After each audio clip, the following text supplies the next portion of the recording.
안녕하세요. 매일 전해주는 따끈따끈한 경제 이슈와 시황 기업 분석을 전달해드리는 3월 4일 월요일 데일리 마켓 모니터 시작하겠습니다.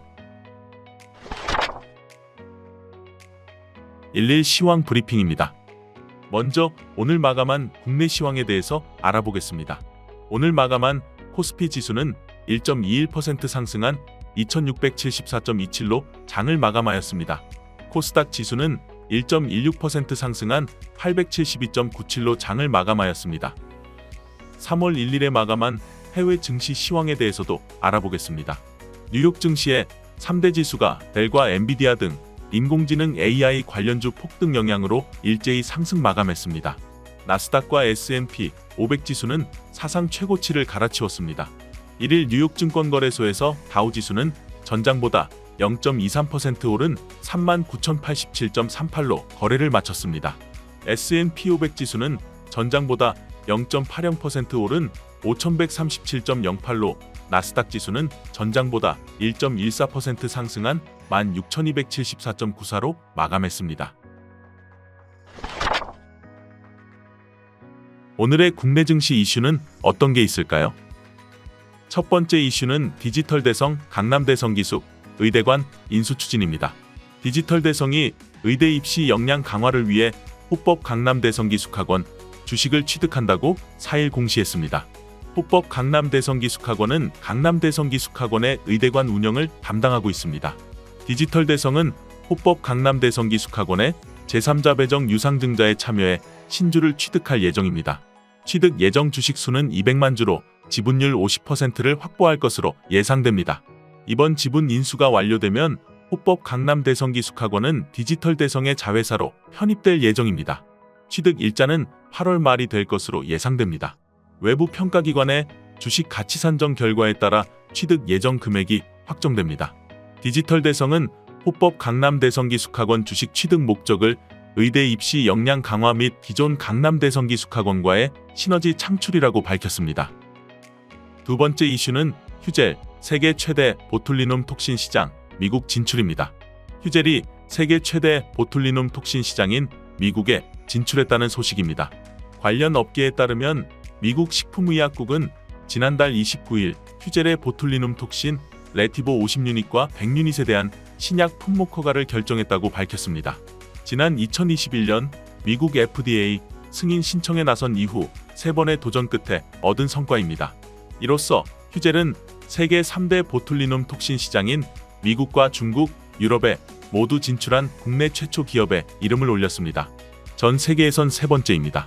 휴젤 관계자는 이번 레티보 허가로 휴젤은 전 세계에서 가장 까다로운 규제 조건을 요하는 FDA로부터 제품력과 신뢰도를 입증했으며 회사의 글로벌 리더십 또한 한층 높일 수 있게 됐다고 설명했습니다. 세 번째 이슈는 미국 ISM 제조업 PMI 예상치 하회입니다. 미국 2월 ISM 제조업 구매관리자 지수는 전월 49.1 및 컨센서스 49.5를 모두 하회하는 47.8로 발표했습니다. 세부 항목들 중 구매물가 지수는 52.5, 신규 주문은 49.2, 고용지수의 경우 전월 52.5 및 컨센서스 52.7 대비 가장 큰 하락폭을 보이는 49.2를 발표했습니다. 네 번째 이슈는 오펙 2분기까지 감산 연장입니다. 오펙 플러스는 글로벌 원유 공급 과잉 및 유가 하락을 막기 위한 하루 약 200만 배럴 규모의 기존 원유 감산 합의를 올해 6월 말까지 연장하기로 발표했습니다. 러시아는 수출보다 생산 조절에 집중할 계획이며 4월에 하루 35만 배럴을 감산하고 수출을 약 12만 배럴 줄이기로 합의하였습니다.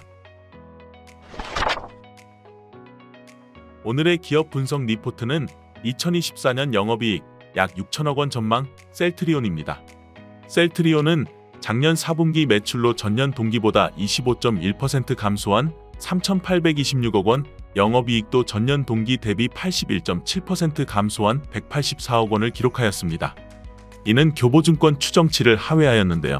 다만 이번 분기 실적은 합병을 앞두고 재고 관리를 위한 실적으로 영업 활동에 대한 성과 지표로 보기는 어려운 것으로 분석하였습니다. 셀트리온의 2024년 매출은 3조 5,521억 원, 영업이익은 5,851억 원을 기록할 전망입니다. 이는 베그젤마 등 일부 제품 추정치를 상향하고 동시에 합병으로 인한 무형자산 상각비 1,330억 원을 추가로 반영하였습니다. 셀트리온에 대한 투자 의견은 매수 유지를, 목표 주가도 22만 원으로 유지하였습니다. 셀트리온은 실적 발표 후 컨퍼런스콜을 통해 올해 매출 가이던스로 3.5조 원을 다시 확인할 수 있었는데요. 이는 일반적인 시장의 눈높이보다는 높은 수준이지만 향후 실제 실적에 따라 셀트리온의 가이던스와 시장의 예상치가 수렴하게 될 것으로 보입니다. 그리고 올해 셀트리온이 그동안 개발, 생산, 판매로 나누어져 있던 역할을 통합해 시너지 효과를 기대하며 2024년부터 공언해왔던 매출 원가율 절감, 신규 제품 출시, 신규 국가 진출을 통해 실적도 빠르게 개선되기를 기대하고 있습니다. 셀트리온은 2024년부터 신약이나 신규 제품 판매를 통해 새로운 성장의 기회를 다시 잡을 수 있을 것으로 전망합니다. 두 번째 기업 분석 리포트는 잃을 것보다 얻을 것이 많다 LNF입니다. LNF의 2024년 1분기 매출액은 6,835억 원, 영업이익은 마이너스 1,599억 원으로 적자를 지속하고 있습니다. 재고평가 손실은 올해 상반기까지 영향이 지속될 것이나 탄산리튬 구매 계약에 대해 물량을 줄이도록 재합의를 하였으며 작년 4분기에 낮아진 출하량 기저효과와 신제품 출시에 따라 분기별 완연한 물량 증가가 이루어질 것을 전망하고 있습니다. 올해 2분기부터는 니켈 90% 중반의 단결정 양극재 제품의 본격적인 출하가 계획되어 있으며 2023년에 미뤄진 신규 수주들이 올해에는 가시화될 것으로 전망됩니다. 또한 리튬 톨링 시스템, 전구체 등 신규 사업 확대를 통해 수직 계열화 강화와 음극재 사업으로 IRA 수혜 강도를 높여 나갈 것으로 전망하고 있습니다. LNF에 대한 투자 의견은 매수 유지를, 목표 주가도 22만 원으로 유지하였습니다. 전기차 판매량 부진과 2차전지 기업들의 실적 부진 영향에 따라 심리적인 부담은 이미 크게 반영되었으며 하반기에 계획되어 있는 물량을 바탕으로 최근 리튬 가격의 상승의 수혜를 전망하고 있습니다. 또한 LNF의 상저하고 실적 전망에 따라 업황 개선에 무게를 두어야 할 시점이라 판단하며 이전 상장을 통해 향후 글로벌 연금 펀드와 패시브 수급 유입에 따라 견고한 주주 기반이 구축되어 갈 것으로 전망하고 있습니다. 자세한 기업 분석 리포트는 교보증권 홈페이지를 통해 확인하실 수 있습니다. 이상 3월 4일 목요일 데일리 마켓 모니터를 마치겠습니다. 감사합니다.